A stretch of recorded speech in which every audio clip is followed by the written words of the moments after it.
Welcome everybody to Slash Yell, the MMO show. My name is Doc and I'm back after a bit of a hiatus. Well, not really hiatus, it wasn't really relaxing. Anyway, every week we get together, the three of us, Doc, Indigo, hi, Hi. and Croog. Hi. I was like, the three of us, Dog, ago. Indigo. Hi. My name's not Hi, so you're either being a dick or you're being a huge dick. I talked to you like an hour and a half ago, you're fine. Wow. Well, let's get right into it, guys. Croog, how was your week? My week was good. We did some really fun stuff here at the Croog household, where we looked for jobs and we played video games and we tried learning more stuff about HTML and found out that we're really bad at coding still. So bad at coding. If anybody knows anything about Amazon S3, I'd love to hear your input on some stuff that I need to know about. Computers are hard. Computers are definitely hard. Yeah, that's been my week. Fucking with computers. What about anyone else that has a more interesting week than me? Let's find out. Indigo? My week was not interesting. I played Black Desert Online when I got home every single day after work, and that was about it. Cried himself to sleep because his job sucks ass. No. He says we might have coworkers listening. No. No way. Doc, what about you? How was your week? I'll take a drink, but I'll do that afterwards. I was waiting until I saw touch your mouth, and I was like, now. Damn it. That's what she said. So the last 3 weeks have been super hectic for me because, like I said earlier, in other Slash Yell stuff and everything else, if you haven't been following on Twitter, I am starting up a small business of my own. Ooh. I believe we're giving away a few shirts throughout Slash Yell and everything else as well. Yeah. Yep. And part of it is because I don't have a physical location of a store, I need to go out to the world and I need to hustle. And not in like a like, no, I gotta go out there, I gotta meet people, gotta network, and I gotta sell. So I figured, me being really into the comic book scene and the con scene and the sci-fi scene and everything else, I'm gonna go to cons. And so I'm already an artist, so I already have an Artist Alley booth, and it is my own original art on these t-shirts, as well as art prints. I was going there. We did the Long Beach Comic Expo. We did Pasadena last weekend. And just yesterday, we showed up for a little mini one-day con over at Frankenstein in the City of Industry, if you know LA County or anything else like that.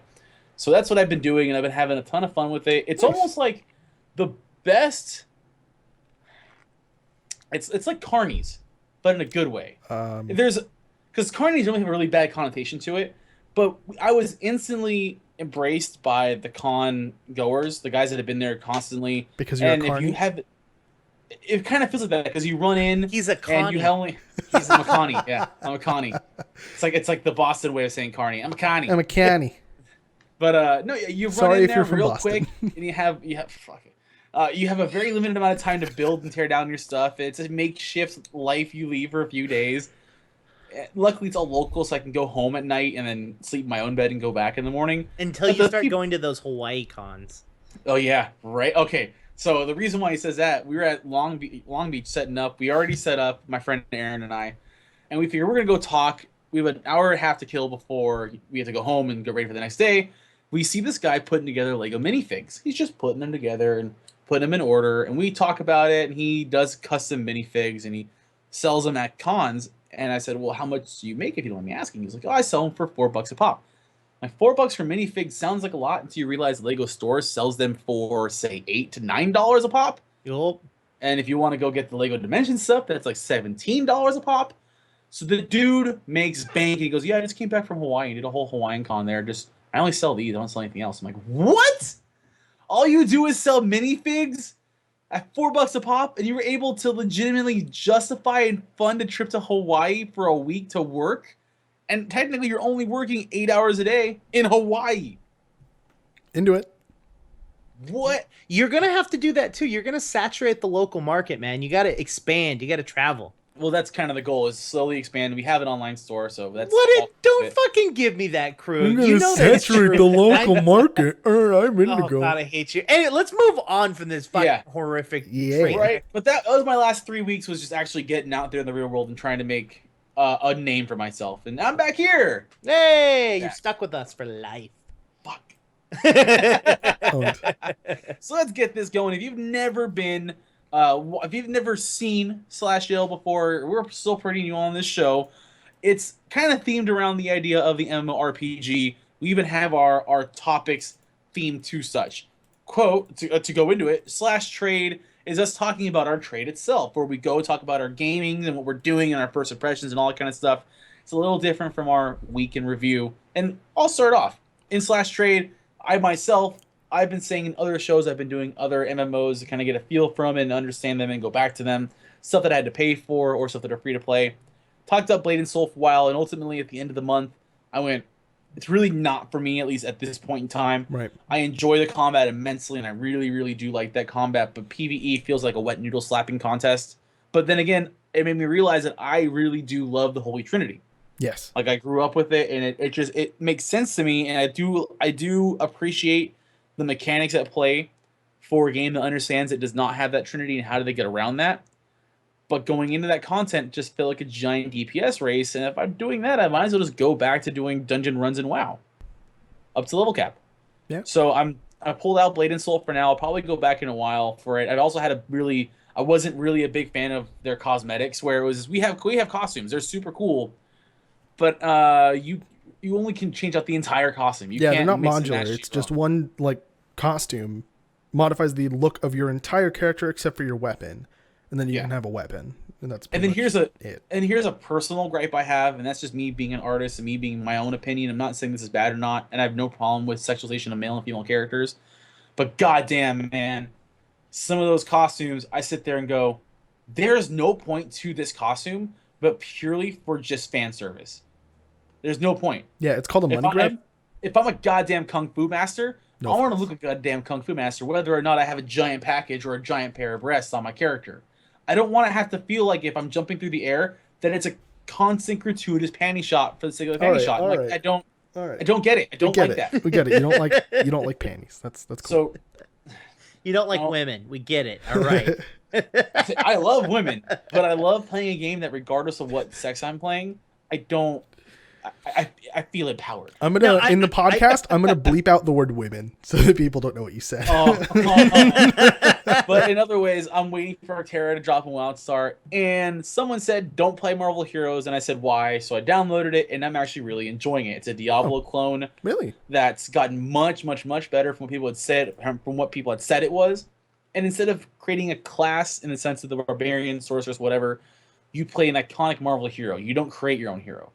And the fun part is that they treat each Marvel hero as it's own class, and they have multiple trees. Like, case in point, I could play Rocket. I played Rocket, and Rocket is a summoner or a long-range damage dealer, so his ability trees augment that. So you can either go heavy into summoning the Summon Groot to help you out as a permanent pet, along with all these turrets you can drop down, or you can be a debilitating long-range or medium-range control character with blinds and stuns and everything else, and dots, or you can just be a quick darting melee character that slows people and dots them and slices their throats. And it's surprisingly good, the fact that you have all these kind of variations on one character that is a specific class in the game. So I really do enjoy it. I'm going to keep playing it whenever I get the free time for it. I say give it a shot. It's totally free to play. And the cool part is they do stuff where you can try as many heroes as you want to level 10 before you start committing more to certain characters and upgrading the experience. So I say give it a shot. That's awesome. Maybe we should play it together sometime. So yeah. I was gonna say preface, but it's not. I wanna say this. So Doc kind of gave his kind of like rough review of his opinion about Blade and Soul. I want you guys to know that no matter what our personal feelings are about a specific game, we're gonna still cover those games. You know what I mean? So we're gonna still cut Blade and Soul is your game, and we're still gonna cover the news that's going on in Blade. And Soul. I'm not saying fuck Blade and Soul. No. I know you're not. I just want to. At that point, I just imagine someone sitting there that was like really loves the game and listening to you, and then they're like, oh, I guess I'm gonna stop listening to them because they're not gonna cover my game. It's like, no, we're gonna still cover. No. Slash yell. I will say that games we find interesting about. If it's a good Blade and Soul article, I'm down. There might be a point where we reach like we're never covering this game again, but I'm pretty sure if we get to that point about a game, we're gonna say on the show we're never covering this game again. Like, and then Blade and Soul has a ton of news coming out. I guarantee you, after we say that, something huge is going to have to happen, and we're still going to have to cover it. But That being said, The company goes under. That'll be the next piece of news. Croog, what about you? Did you play any games this week? Yeah, you're going to talk about Blade and Soul, and since we played Blade and Soul together, I'll let you do that.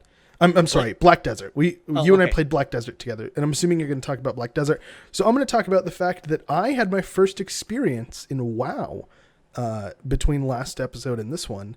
After the last episode, which had Cadium on it. Sorry, I'm trying to not say as much. Podcast listeners won't notice as much because I get to edit them out, but live people will get it. Fuck.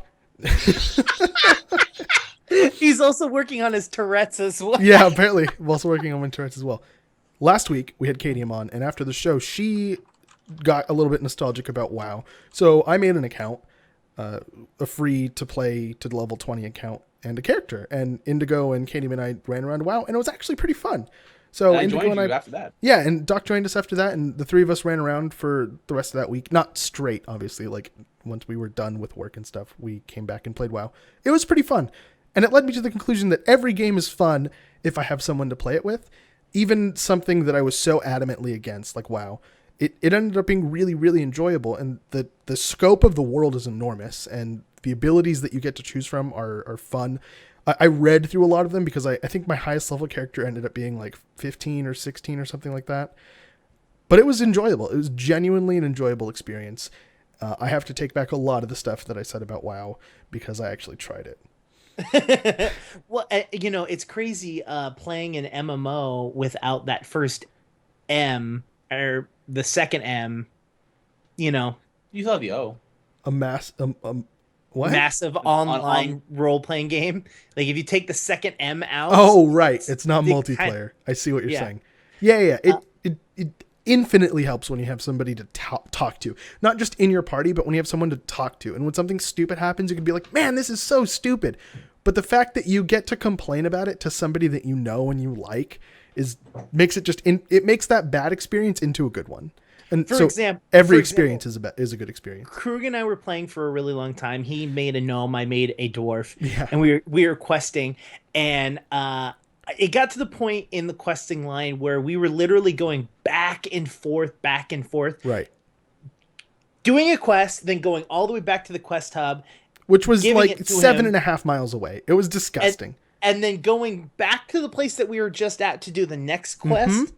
And we were doing that, and I was like, they fixed this in the later characters. And he's like, what do you mean? I'm like, well, they got better and better about kind of design. Stuff like that. Yeah, about quest design and like where you go. And so he's like, really? And I was like, yeah. And then we kept playing for a little while. He goes, all right, I'm fucking done with this.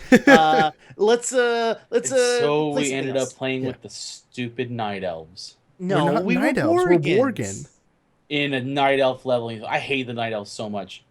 Oh, also, God. I cannot wait to be a gnome hunter. Just saying. If I could be a gnome hunter, it's going to be awesome. So, I just want to point out Indigo's discussion of the example that he gave. If I was by myself, I would have quit. I would have straight up left. If the questing was that bad and I didn't have somebody else that I was playing with, at the point where I realized that I was walking back and forth between a quest hub and a location to complete quest objectives over and over and over again because I couldn't pick up all the quests back at the quest hub and then finish the area and then go on to the next one, I would have stopped playing the game immediately. But the fact that he was there with me made it matter so much less because the time period between making a new character and getting ourselves back to the level that we were at when we stopped playing our old characters was just filled with, I hate this is stupid. And we were enjoying bashing the fuck out of the game. So it was fun. Yeah, so that was my week. Indigo, what about you? So I played WoW with you, of course, yeah. And then I played a ton of Black Desert Online. I do have a couple really, really rough gripes with Black Desert Online. One of them is that this is my first time playing the game, and so as I'm playing the game, I don't know which character I've watched tons of videos about all the characters, but I don't know which one I'm going to choose to play and really like. So I create characters, play for a little while, then create another character and play for a little while, and then create another character and play for a while. And what ended up happening is I did that, and then I go, okay, I really don't like this class. Delete. Your character will be deleted in 24 hours. I'm sorry, what? Yeah. Yep. Oh God, it was It's to prevent the rage. It's like the system they have in place where you have to type in the character's name in order to delete it, so that they like are absolutely sure that you're deleting the right character. Except for it's a very overzealous version of that. 24-hour period, like, no, dude, I want to make a new character. Just delete the fucking character. Yeah, or let it's a money grab try. to get you to buy additional character slots. One of the two, you know. Well, what I ended up doing is I ended up just going to other servers because, and just trying them because I was like, okay, I'm going to try, because I wasn't even going into the character creation, getting super fancy with the characters. I was just like, all right, basic character, go in there, see if I like it. If I like it, I'll start over again. And just so I can play all of the characters. But that being said, I enjoyed it, and I played a bunch of it, and I'm going to continue playing this game for a while, at least until the 8th when the Division comes out, and I'm going to hop over to that bad boy for a little while and, you know, see which one grabs my attention for longer. So it's going to be the Division. I can almost guarantee you. You don't know. You don't know, man. I know you pretty well, so. All right, that's me. I mean, we could really just extend that BDO impression into our /zone discussion if you guys like, or we can just move on. Because honestly, I am personally okay. Let's go into it. So /zone. So for me on Black Desert, I have impressions of it. I have not been able to play it yet. I also want you guys to kind of talk to me about it and see if maybe my ideas and thoughts are unfounded. Let me throw down the most important thing, I think, is that if you're starting in Black Desert, you need to look into the game. You can't just hop into the game and expect to get everything out of the game. You need to research mounts and how they work. You need to research nodes and how they work, which is basically the town-to-town trading system that they have in place. You need to research, you need to just kind of do some general research about the game and discover some of the quirks it has. For example, completing quests doesn't give you XP at all. It gives you items, it gives you money, it gives you health potions. It gives you rewards. God, all of the health potions. Yeah. And sometimes listed in the rewards of a quest, it'll say X amount of XP, but it's absolutely not every quest. And I'm a low level. I'm level 20 or something like that. In my experience so far, more often than not, by a substantial margin, quests don't give you XP. So that's really important information that you need to figure out, that it doesn't give you outright. Yeah. I heard it was very Eve and EverQuest-esque in the sense that you're just kind of in this world and there's not a whole lot of instant help. It's not as bad as Warframe, but you kind of got to take it upon yourself. I'd say it's worse than Warframe. I'd say it's worse than Warframe. I'd say there's less. Well, hold on. I'd say okay, but let me change that a little bit. It's worse than Warframe, but it's also infinitely more complex than Warframe. So it's the only reason that it's worse than Warframe is because there's so much more information about it. So the game could really benefit from a new player experience. Absolutely. Yeah. The tutorial teaches you how to move. It teaches you how to open your inventory and consume a potion. It teaches you how to talk to NPCs, and it teaches you it teaches you a couple of basic combos. It doesn't even go into all of your level 1 abilities. It doesn't tell you all of your abilities. Yeah, for example, if you're playing a sorceress, it doesn't explain to you that if you're low on mana and you've done a combo of a specific length, you have generated something called a shadow orb, and if you press Q, you can consume all your shadow orbs and regain a specific amount of mana. It doesn't explain that to you in the tutorial. You can open the ability window and you can go to that ability and mouse over it and realize that if you press Q, that'll happen. But you have that ability. It's not like I need to know exactly what it was, but at least have mentioned like, hey, Daniel generated a black orb, and then this could potentially happen. Yeah, right? and the only reason I say that is because from then on, after level 1, when you pick an ability, it gives you a video tutorial of how to use the ability in the bottom right corner of the game. Yeah, that's what I was gonna tell you is I don't think it's as bad as Warframe because it does give you a video tutorial, and on the screen, no one watches it. I get it. No, I do. I watch it. Yeah, they're great. They're good. The other thing that's super helpful, I think, is if you don't have to memorize what your combos are. Like they give you random missions which are like, hey, work on this combo, and it will give you combos that you can do on the top of the screen. But what it also does is it shows you what your current abilities that you can use are right on the screen. So it's like left click or right click. And as soon as you hit that, it pops up the next set of abilities that you can use after choosing your first set. So, oh, you can left click, then hit F, and it does this one ability. But if you right click, it will give you an E ability, an S left click ability. Like it will give you a list of things that you can do. Yeah, so if you're quick and you're able to see it, you're able to do larger and larger combos. And I'll be perfectly honest, I didn't notice that at all. I didn't notice it. I was memorizing them. Oh, it's a little less like a rotation, like World of Warcraft and Secret World, a little more like Twitch action combat, like absolutely, and Wildstar. 100%. Way more. It's very, very, very similar to like, Blade and Soul. Very similar to Blade and Soul, almost exactly like Blade and Soul. Now I will say I like this one better than Blade and Soul, and I can't tell you why. I just feel it feels like my abilities have more weight in the world. If that's more of an animation thing. Yeah, it's an animation thing. Like I feel like it has more weight behind it. It feels like there is a lot of movement with your actions, so it kind of feels like, oh shit, I feel powerful at level 2. You know what I mean? Yeah, like, absolutely. You feel really strong. You feel like you're actually accomplishing things. Yeah. Okay. Other stuff that you have to learn about: you can't see mobs' health at the beginning of the game.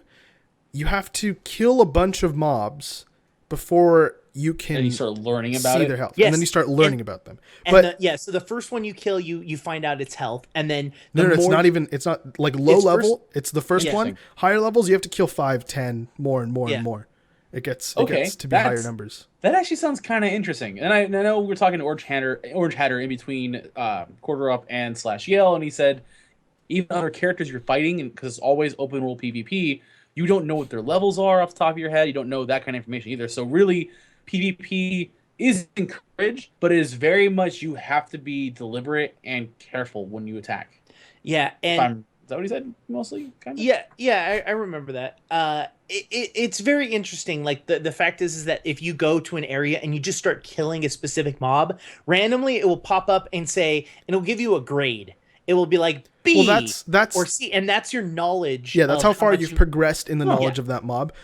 The thing it doesn't tell you about the knowledge progression is that it changes your rewards from that mob. So as you gain more and more knowledge, and I think the grades are D, C, B, and S, and S is the highest tier. As you go up that progression, you get higher rewards from killing that mob. So, and it literally doesn't explain that at all anywhere. It explains the part about their health. But it doesn't explain, at least not in any way that I've seen, it doesn't explain anything else about the learning system. And what's really interesting about the game is that you could get really, really amazing, awesome drops, like 14K worth of silver drops off of wolves. Yeah. Like it's crazy. Well, it's an item worth that, but there is definitely a benefit to leveling that knowledge of a specific mob. Yeah, it's kind of cool. It's very, very interesting. And I'm gonna just really quickly add a +1 to the abilities have a lot of weight behind them. I play a warrior. I love the warrior class because I feel beefcake. Like, if something catches me off guard, I'll turn to face. I'll block, and then I'll turn to face it, and then I will use E, which is just push the E button, grab the mob, and then pick it up off of the ground and then smash it back onto the ground, a la Hulk in the Avengers when he grabs Loki and smashes it back and forth, but you only do it once. It's the most satisfying ability to use. Oh my god, it's so good. So it's about as satisfying when I mentioned being the Kung Fu Master in Bladed Soul, and when you get to that ground and pound. Oh yeah. When you do the grapple and you just like straddle them and start punching them. Yeah, it's so satisfying. Yeah. No, I mean. I just wanted to see you guys thought about it a little more in depth, other than just I played it for a little while, so we can just keep going on with the actual news. Yeah, I'm definitely going to be playing it more because, like Croog and I said, there is a lot behind it that you're not going to get the first. Like, my first character was a wizard, and I was like, wizards are going to be the best, and I played it, and I was like, I don't fucking like this. And I played a bunch. And then last night I was like, all right, I'm going to give Wizard a second chance now that I know how to play them. And I actually do, in fact, like the Wizard. It was just that I had no idea what the fuck I was doing when I went through it. I guess to sum all this up into one sentence, don't judge it by your first experience. Give it some time and it'll be You better. have to work your way into Black Desert Online. Yep, definitely. It will weasel its way into your heart. Oh god. Anyways. Shut the fuck up. So dude. let's move into Slash Zone, which is a weekly discussion of any major news or interesting news we might find around the MMO sphere.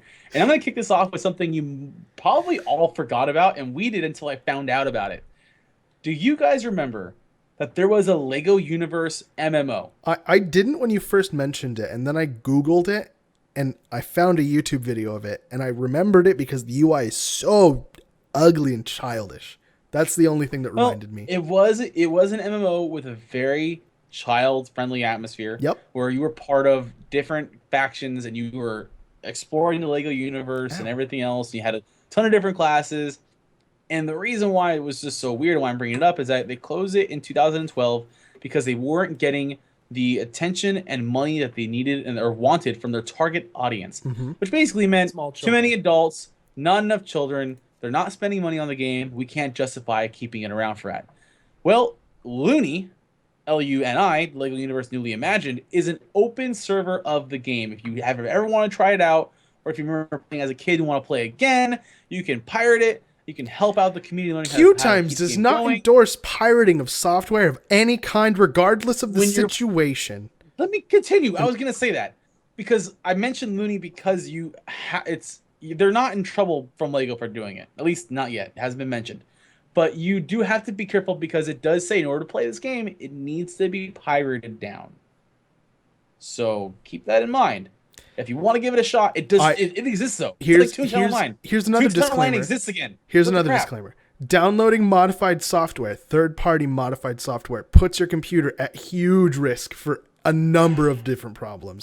I'm fairly certain that although it's great that we did have that PSA, we probably didn't need to say it. I'm just saying, web server, I downloaded Kazaa on our web server for QueueTimes, and I've just been downloading so much stuff on there. That's not how our web server works, so I'm totally okay with you having said that, because that's not how that works. You can't do that. That was the joke. In case you're curious, you wanted to see what Croog meant about the horrible UI, if you wanted to see all the interesting part about it, go check out Luni, play that. I'm not saying you need to play, but give it a shot, just keep that in mind. Go check it out. It's alive. Like Toontown Online is alive. Like games like that are coming back. They're allowing people to be around. And we'll go back to an older in a little bit. So, Blade and Soul, another Blade and Soul news. They are actually having a spring clearance sale. God, this almost feels a little bit like at a certain point in SCOS we were just talking about the sales. Right? But last week we talked about the new patch that released the new character. Yeah. The new class in the game, which was the Warlock. Yeah. Warlock? Yeah. And so it's not just shop stuff, all right? Thank you very much. Expand upon that. Then, if next week is also a sale, then I'm going to be mad. Yeah, so last week we talked about that. This week they're having a spring cleaning, basically. And it's I don't know. Which doesn't make any sense because there's no storage for these. They are pixels. So... And they're not things that existed previously. Yeah. So check them out if you're still into it. Or if you're still into it. Wow, that sounded really negative. Yeah, that was rude. So sorry. I stopped playing the game. That wasn't that rude. It's simply that there's two items that are coming in called the Phantom Razor and the Illusion Razor. There's some really, actually kind of cute costume pieces they're showcasing them on, God, what are the tiny guys? What are they called? I forget the name. They have a few like I call it the Pinky Bear set. It's like a stuffed animal. The Summoner Cat has a headpiece that you can wear on it. Yeah, it looks like a drum or a mallet or something on the pet's head. It is very, very, very cool. I felt like walking over and just going. No, Croog, you have to do the head tilt. Kawaii! I'm not doing either of those two things. No. So give that a shot if you play Blade and Soul, or if you're curious about it. Check out that store. Honestly, if I was playing a Summoner, I probably would have spent a few bucks on that hat for the cat. It's kind of cool looking. That's pretty good. It turns into a mallet. I would want it to be like the Summoner that has that hat and like use the cat as a mallet. I mean, that's just me though. I don't know if that would be a good ability. Pick up your cat and then hit the opponent with the cat's head. It's like the fish thing the comedians do way back when. Anyway, back to old MMOs. Final Fantasy XI had a PC version that closed down its doors a long time ago, and finally, no.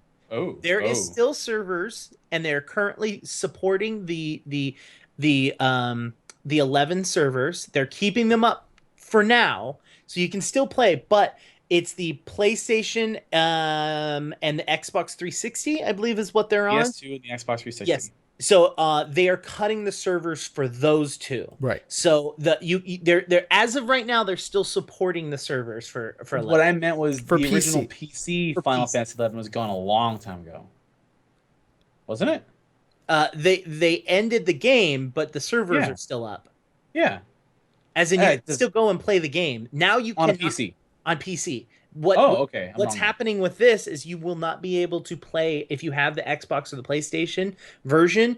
Now it's not just that there's a server. Gone. It's just gone.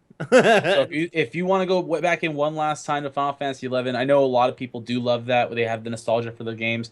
You have until March 31st. Yep. To check out Final Fantasy 11 for the first time, for the last time. Representatives from the developers will be by your house on Monday in order to pick up the discs. And to take, if you haven't already plastered them to your wall, they will also take your consoles and delete all game content from your consoles, just to be sure. Oh, jeez. Now this would have actually been a very interesting conversation for for Quarter Up, because there's kind of a really interesting thought behind it, is that you have invested, you have bought a game and you have paid for this game and you are playing it, and now you're physically unable to play it from now on. I'm not an expert in this, but here's my educated guess, is that somewhere in their terms of use is... Oh, yeah, absolutely. At some point, this game will close and you will not be able to play the game, and we are allowed to make the decision of when, and you're not allowed to sue us for anything that happens. That's a discussion that's become more and more relevant over the last 7 years or so. I think more and more online games and servers have been going on and off and everything else like that. People are like, I've already spent not just time but money.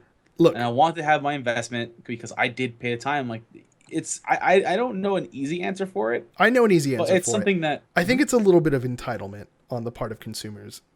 I don't agree with that, really. It's not entitlement. I don't agree with that at all. It says in the terms of service that we can shut this down whenever we want to shut this down. Whenever we damn well please. It's true. But at the same time, the consumer goes... Hold on. I need to find the ding sound effect on my computer really quick. We're turning this into Quarter Up.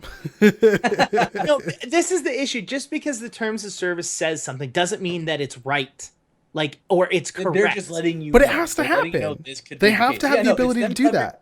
If they don't have the ability to shut the game down whenever they want to shut the game down, yes. What will happen if they just end up not making enough money to last for 4 months?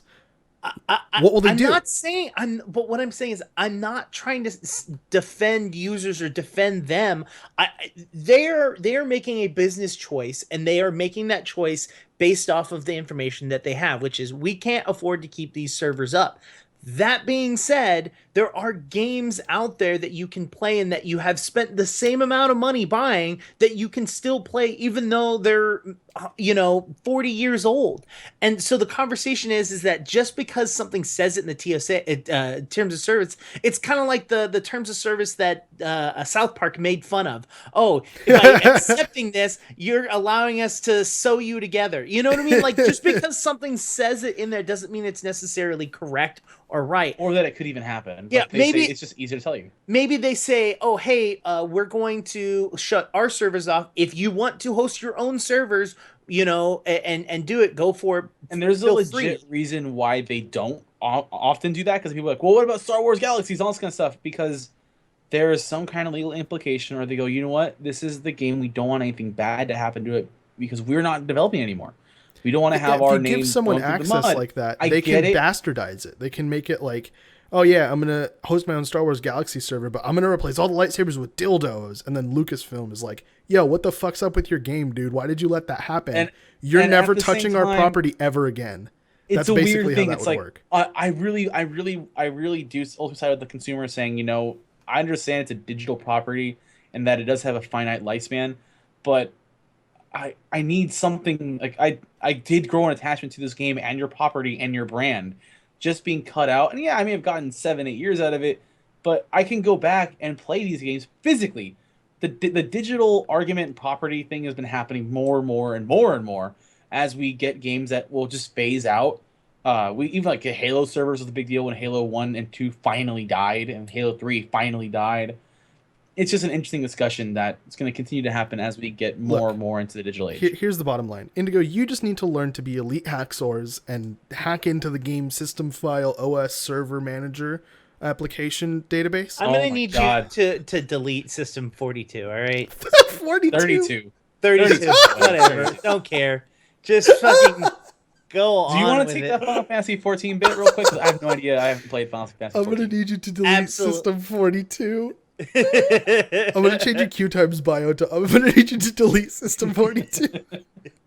So Final Fantasy, there's kind of this super post that went out on, oh my God, really still? It's the IT guy in him. Yeah, he's just like, seriously, good. He's not going to let it die. So this post on Reddit, is just basically all of the upcoming events that are happening.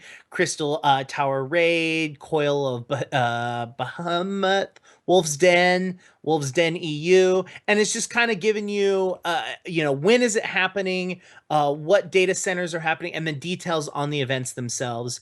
I thought it was a really interesting post of someone amalgamating all of the information that's going out all at once.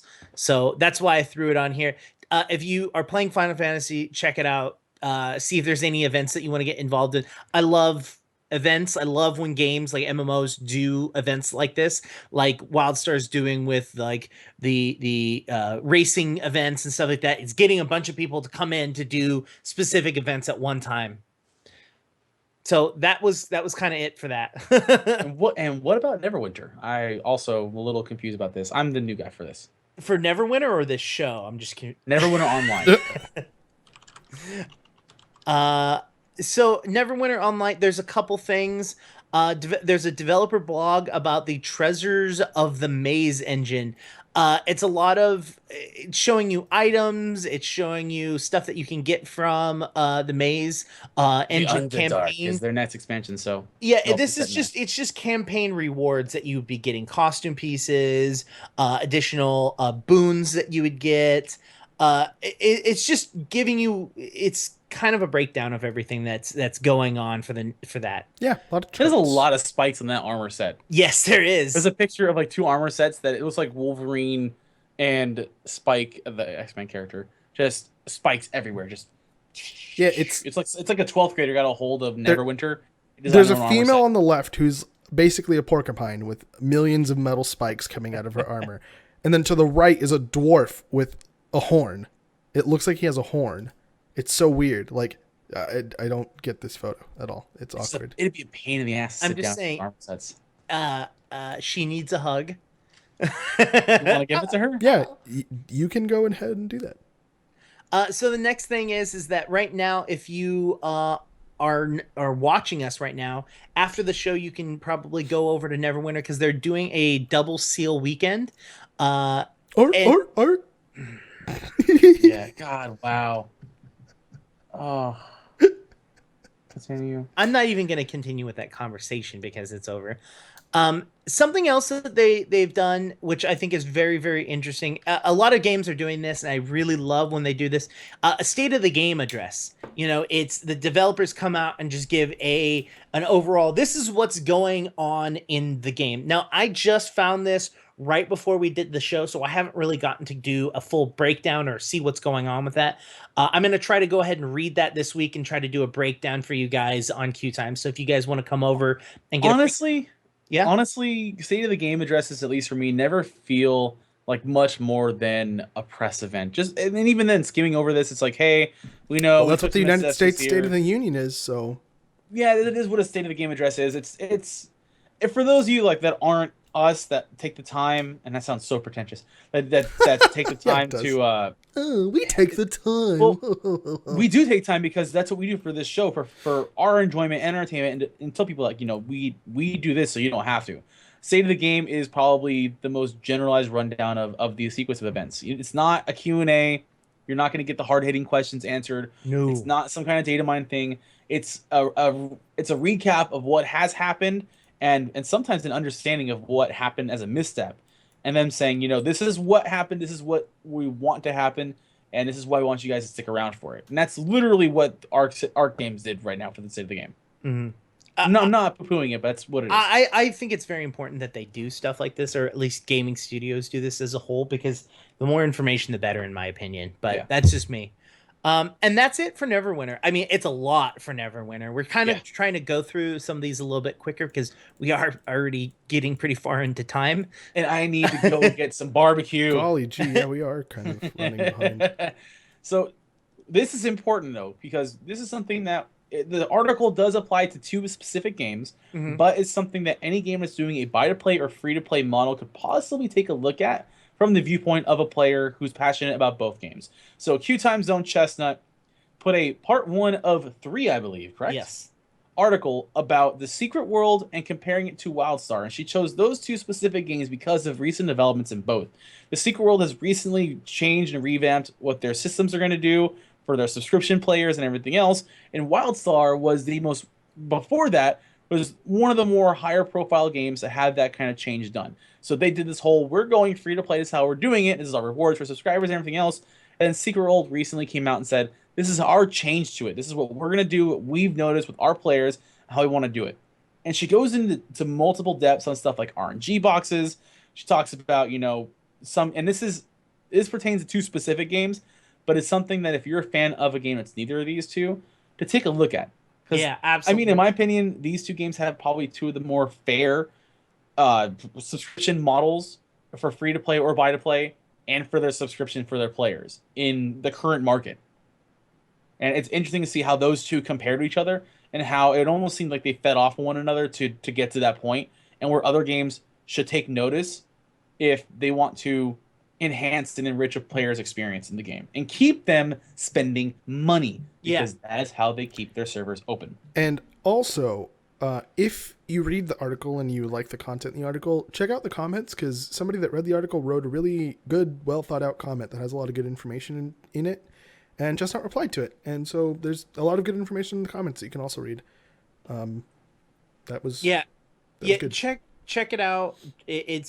It's really, really good. Like, if you go through it and read it, this one is kind of more of an in-depth breakdown of how the Secret World does theirs. I believe, if I'm correct, the second part is going to be more of an in-depth of how Wildstar does their free-to-play, and then the third will be a direct comparison of the 3. But stay tuned for parts 2 and there's 3 parts. We said 3 parts. Because you said a direct comparison of the 3 as though it was comparing 3 games. Sorry, a direct comparison of the 2. Part 3 is a direct comparison of the 2. Yes. Got it. Sorry. We're all on the same page. Confusion. No worries, bro. Speaking of Wildstar, there's been a bit of a change. Yeah, I'm super intrigued about this. This was super weird. These are the facts as we know them.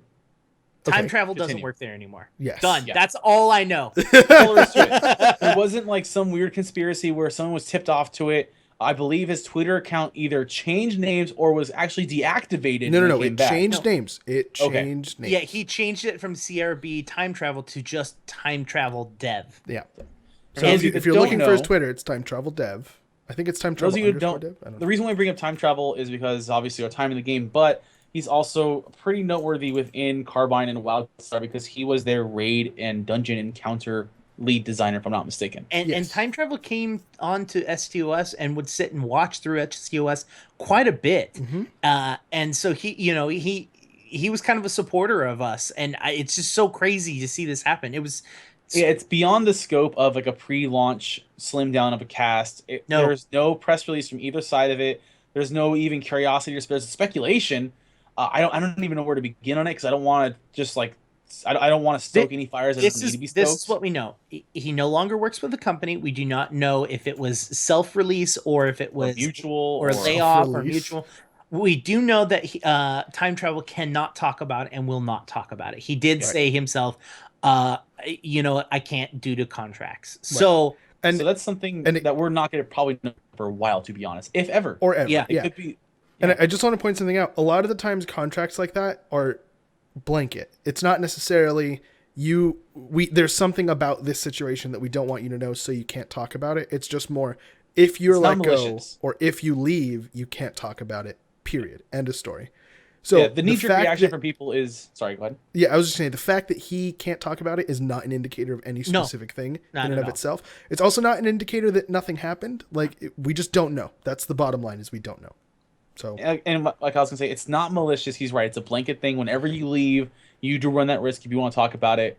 And it could simply be out of respect. Like, yeah, I did sign an NDA, but you know what? I know the team, and I know what's happening. I may not be a part of it anymore, but I'm not going to ruin that for them. Or that's the problem, is that we don't have insider information, and even if we did, we wouldn't tell you.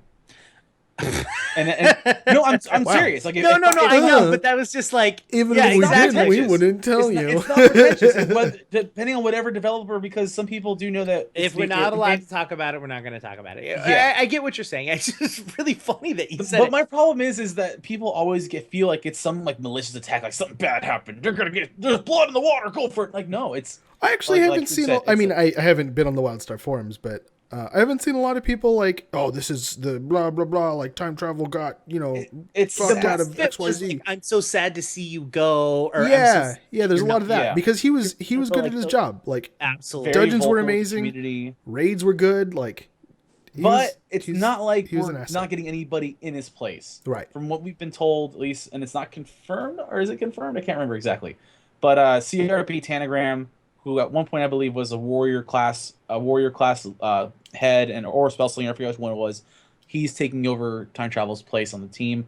Could be wrong. Please, if I am, let me know. I'll fact check that even more. And everyone, because Time Travel, it was, and someone in chat says it's been all over the forums, some Reddit, a lot more doomsaying, and that's the problem. Is the knee-jerk reaction is to doomsay. And it could simply be something like Frost. Like, Frost left because he wanted to take other opportunities. You're on a game for far more than the release of it has been. He's been with Wildstar for longer than the year and a half that it's been around. It could simply be, and if people forget that the game development industry is a revolving door. Mm-hmm. This is a surprisingly small group of people, of thousands of people, that help each other, that move on from each other, that don't just say, cut you off, you're high and dry. But it's just... try not to read in too much about it, and if you're not getting the information because you don't feel like you're owed an answer for it, just realize that there's a reason for that departure and that they can't talk about it. Yeah. But if I do know what I'm going to say, I'm going to say it. God damn it. In other news, time travel is now working for Blizzard. Nope. Do not start that rumor on this show. That is actually getting bleeped out. On the podcast, that is going to be time travel. Boop. No, yes. Come on, that's fucking hilarious. Anyone that listens, first of all, knows that we joke around, and two, knows that this is a joke because I'm saying that was a joke. We don't know what's going on. Come on. Either way, I hope whatever he goes on to next, that it's something that's going to be awesome. Yes, because he's a guy that put a lot of heart and soul into it. When we saw him, the result was good. I don't know what it was. Maybe he worked late nights. I could take him through Skullcano and have him face my own agony at that damn dungeon. Anyway, we still have a lot to talk about. Yes, oh God, okay. Yeah, we do. So the next piece we're gonna go into is World of Warcraft. Right now there is an Apexis crystal bonus. For anyone who doesn't know what those are, that's basically the level 100 currency. Yeah, it's the end game currency. It's level 100 currency. Currently, if you want to, you can get bonuses for that by playing the game. So if you're currently playing World of Warcraft, do that shit, bro. You're not burned out waiting for Legion. It's a good time to stock up. Yeah, well, and we're going to get into Legion shortly because there is some good information coming out about Legion. Doc, you found this next piece. Why don't you talk about it? So I did mention older MMOs are kind of a theme in today's show. And case in point, I'm going to talk about EverQuest. For those of you that never played EverQuest, it came out in the late 90s. It was the pre-runner, along with the games like Dark Age of Camelot, Ultima Online, and Asheron's Call, to kind of lead up to World of Warcraft and the next generation of MMOs. Recently, Daybreak Studios said that we're going to create a server called Finigel, or whatever you want to pronounce it. It's going to be a progression server. EverQuest has a ton of expansions throughout the entire course of its career, and it's still happening. The game is still active. They're not canceling anything else like that. But the progression server is going to be this. Every X amount of months, we're going to unlock another chapter in an expansion. So right now they're still playing vanilla EverQuest up until March 2nd, which was last week. Players were playing it. They were doing the level cap on it. They're doing all the end game they could for it. And as of March 2nd, the Runes of Canark, their very first expansion back in like 99, I think, or something like that. I can't remember exactly. Oh, God. Is unlocked, which means the Isle of Canark is unlocked. You can finally play an XR and everything else like that. It's really interesting because there's a lot of like interest in it, especially from the EverQuest crowd that remembers the good old days, and other players who are curious about how this game got to the point it was as a cornerstone of the MMO genre. I just think it's something worth checking out. And if you guys ever had a chance to play EverQuest or never did and wanted to see, you know, what did change, like this is literally comparing EverQuest and Asheron's Call and Dark Age of Camelot to the current crop of MMOs like Black Desert Online, Wildstar, Blade and Soul, Marvel Heroes 2016. You can really see where people saw, you know, these are great ideas for a game, or these are game mechanics that just are completely outdated that don't need to be around. You can see that in EverQuest. Yeah. So it's something to check out and something very interesting for sure. Now, I'm going to ask you a question you probably don't know the answer to, and it's always really bad radio to do this, but do you know if you want to get involved with this, if you have to own all of the expansions, or like how if someone wants to start and go through the progression? So here's what I'll do, because I don't have the answer off the top of my head, but my father and my brother are still active subscribers to EverQuest, and they're both on Finagel, and they are both ready for Runes of Canark. So I'm going to talk to them this week. I'll get back to it, a little more information on it from firsthand players of the game. Okay. I haven't played EverQuest since like 2003. So I'm way off the boat on this one. Yeah, for sure. Yeah, I knew you wouldn't know the answer, but that's something that just popped in my head. I was like, I wonder if you think you might have to. But even then, you're not having to... You're not having to pay $50 per expansion. You're paying, you know, kind of like what Legion does, which is here's you the pay. best part. Yeah, there's so many expansions with EverQuest. They do bundles now. Yeah, exactly. It's far cheaper. Yeah, that's what I was thinking about. Yeah. So from that, I think that's it for the general news this week. Yep. /Zone is over. Ooh, man, there was a lot, and there was a lot we didn't cover. Like there's a bunch of games that we have on our list that we just didn't touch this week because. And as always, if there's a game that you want to hear a little more news on that you just can't keep up yourself, let us know. We might have missed it. So yeah, absolutely. So the next part of the show is our LFG, which is games we're talking about that are in beta or in what is it called? Not any pre-release state. Yeah, PTR news, stuff like that. And the first news is a game that I'm super psyched about. Not enough to spend a tremendous amount of money to get into this alpha stage, but still super excited about. I'm curious. Crowfall. So Crowfall actually has this breakdown of some of the Rangers' abilities and the first rendition of the UI, which Doc is not a favorite of at all. Okay, let me dive into this real quick because I don't want to take it too long time. So obviously this is in alpha, it's pre-alpha footage. They say it right then and there. It's something could change, and it most likely will change. I see where they're going with it, and I like the general presentation of it, but it has just a little bit of that chunky Eastern MMO feel of like this weird quasi disappearing box around the UI elements that feel like it takes up just a little too much room.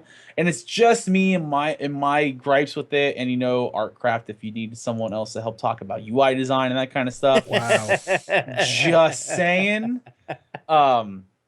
That's just because I need a job. See, and I don't feel that way necessarily with that. Like I do see that this is one of the early renditions of this. Oh yeah, I don't see the Eastern MMO, but what I do see in it is it feels very appy, like phone app, kind of like it feels very mobile. Yeah, exactly. It doesn't feel substantial. Exactly. It's all right. I can see that. It does kind of. I can get that vibe off of this.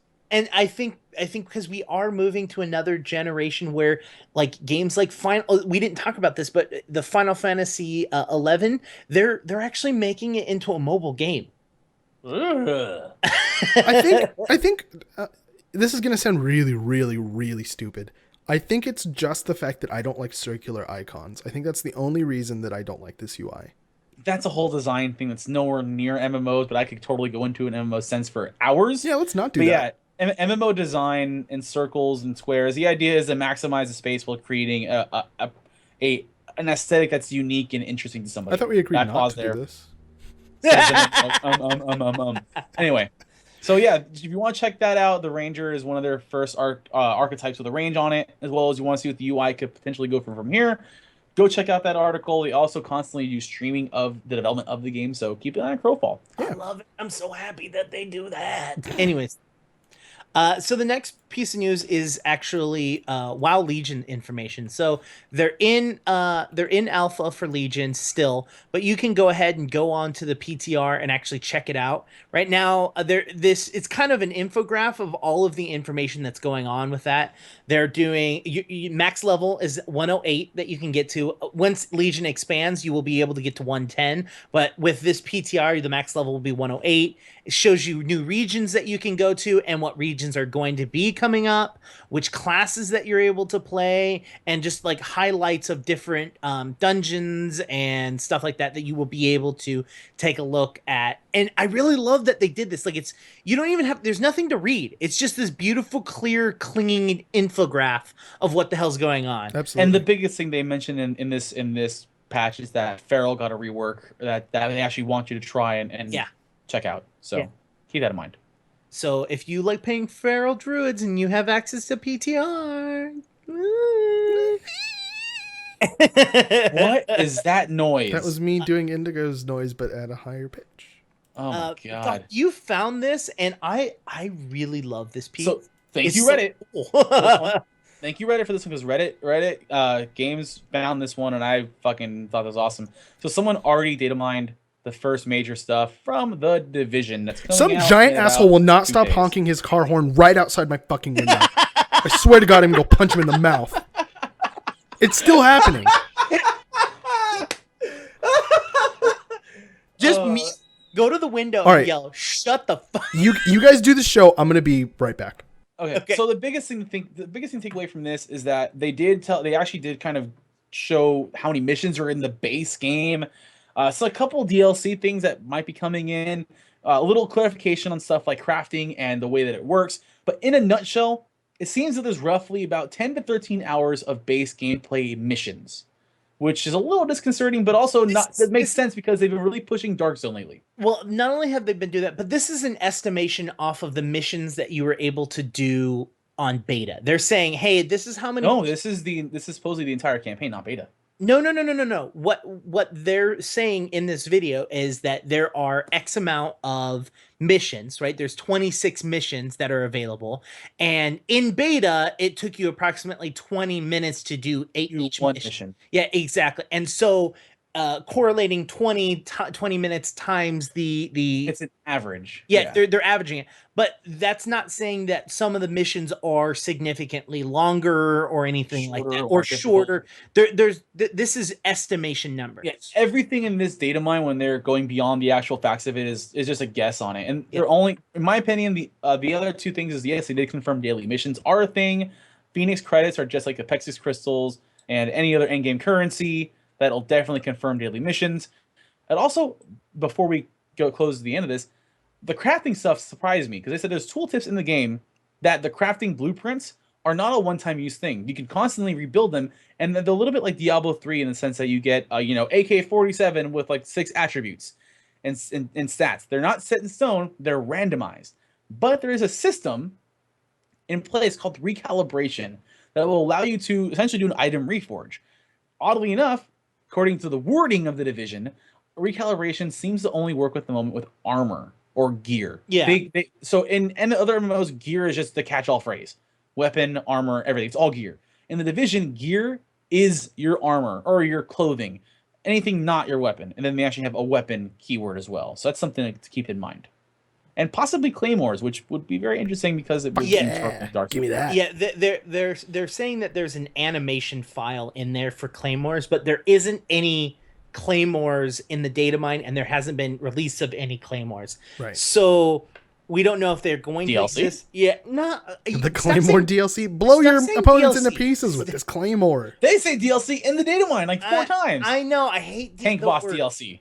There was also a video we showed last week, if I'm correct, of all of the upcoming. No, we didn't. Why the fuck didn't we talk about that?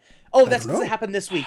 There's a video that came out of all of the upcoming expansions for the next year, and the possibility of buying what is it called when you buy the whole entire thing? Oh God. Season pass. Season pass. Yeah, if you buy the season pass, you can get a skin for the gun. It's a sawed-off shotgun. It looks really pretty. But at least they're giving you a video first, and not just like, here's 2 screenshots. Buy our season pass. Yeah, they're giving you a video, and they're giving you the first season pass, or they're giving you the first events for free. So there's 4 or 5. Now I'm just guessing. They're giving you the first 2 for free. And then the last ones are the actual paid ones. There isn't. We don't know at all any of this information is concrete or not. What, the free thing? It says free on their video. No, it says they will have free patches throughout the year as well. No, yeah, the actual blocks of content. Expansion. 1 free expansion. Blah blah blah. 2 free expansion, and then it says 3, 4. I will find the video. Anyways, I'll find that video. Well, let's just do a little fun palette cleanse to end the day. We have 2 articles in /Yell, which is the name of the game.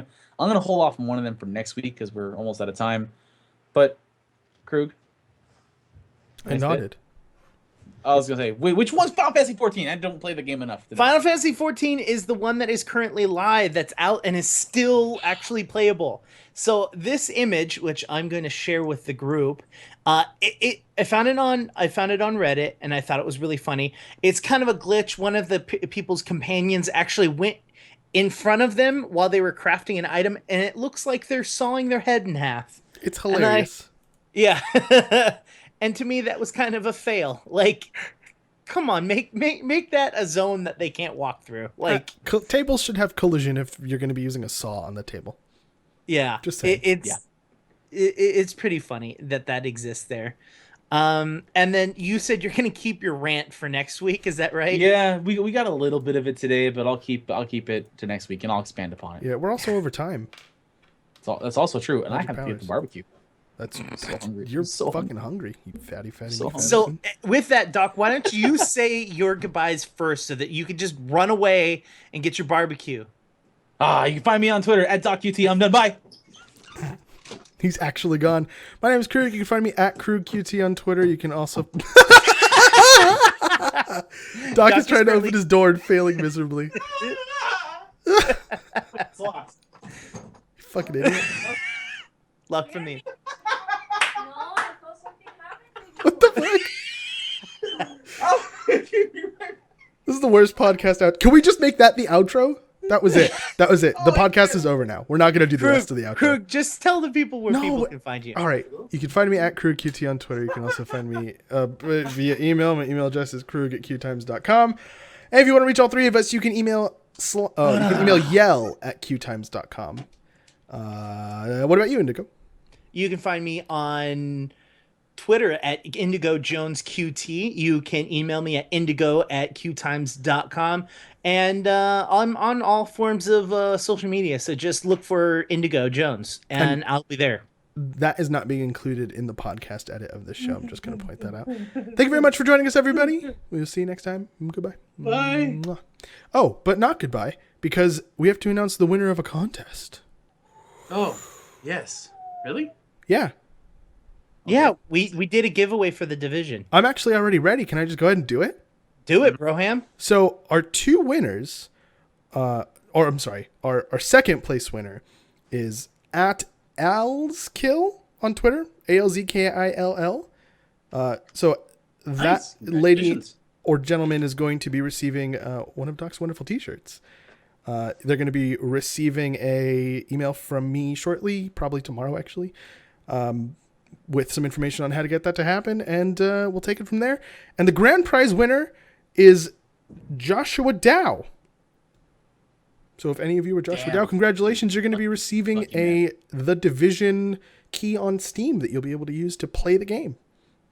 And also stick around more. We will be doing giveaways every single month going forward. So if you stick around more, you'll be able to get the information before anyone else does. So check it out. Yup. thank you very much for stopping by, and we'll see you next time. Goodbye. Are you gonna push the right button this time? Shut up.